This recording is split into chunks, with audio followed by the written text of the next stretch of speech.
வணக்கம் குட்டீஸ்களே. இன்று அன்பான யானை, எல்லி மற்றும் ஒரு அதிசயமான வானவில் மலர் பற்றிய அழகான கதையை கேட்கப் போகிறோம். வாங்க கதையை ஆரம்பிப்போம். ஒரு அழகான பசுமையான காட்டில் எல்லி என்ற அன்பான யானை வாழ்ந்து வந்தது. எல்லிக்கு காட்டில் சுற்றி நடப்பதும் தன் நண்பர்களுக்கு உதவி செய்வதும் மிகவும் பிடிக்கும். ஒரு நாள் காலை ஒரு பெரிய மரத்தின் அருகே ஏதோ பளபளப்பாக ஒளிர்வதை எல்லி பார்த்தது. அருகில் சென்று பார்த்தபோது அது ஒரு அழகான மலர். அந்த மலரில் சிவப்பு, நீலம், மஞ்சள், பச்சை என்று பல அழகான நிறங்கள் இருந்தன.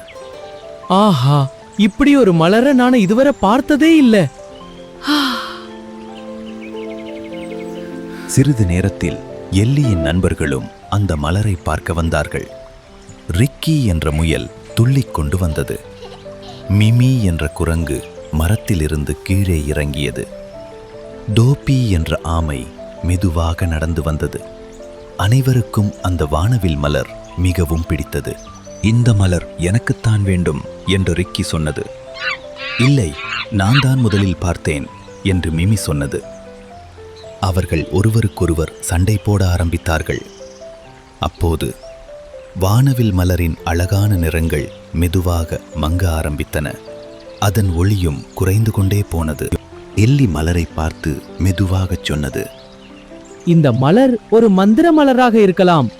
நண்பர்கள் ஒற்றுமையாக பகிர்ந்து கொண்டால் மட்டும்தான் இது அழகாக மலரும் போலிருக்கிறது. எல்லோரும் ஒருவரை ஒருவர் பார்த்தார்கள். உடனே சண்டையை நிறுத்தினார்கள். வாங்க, நாம் எல்லோரும் சேர்ந்து இந்த மலரை ரசிப்போம் என்று ரிக்கி சொன்னது. ஆமாம், அதுதான் நல்லது என்று மிமி மகிழ்ச்சியாகச் சொன்னது. நாம் எல்லோரும் சேர்ந்து இதன் அழகை மகிழ்ச்சியாக பார்ப்போம் என்று டோபி சொன்னது. அந்த நொடியில் வானவில் மலர் மீண்டும் பிரகாசமாக ஒளிர ஆரம்பித்தது. அதன் நிறங்கள் முன்பை விட இன்னும் அழகாக ஜொலித்தன. எல்லா நண்பர்களும் சேர்ந்து அந்த அழகான வானவில் மலரை ரசித்தார்கள். எல்லி மகிழ்ச்சியாக சிரித்தது.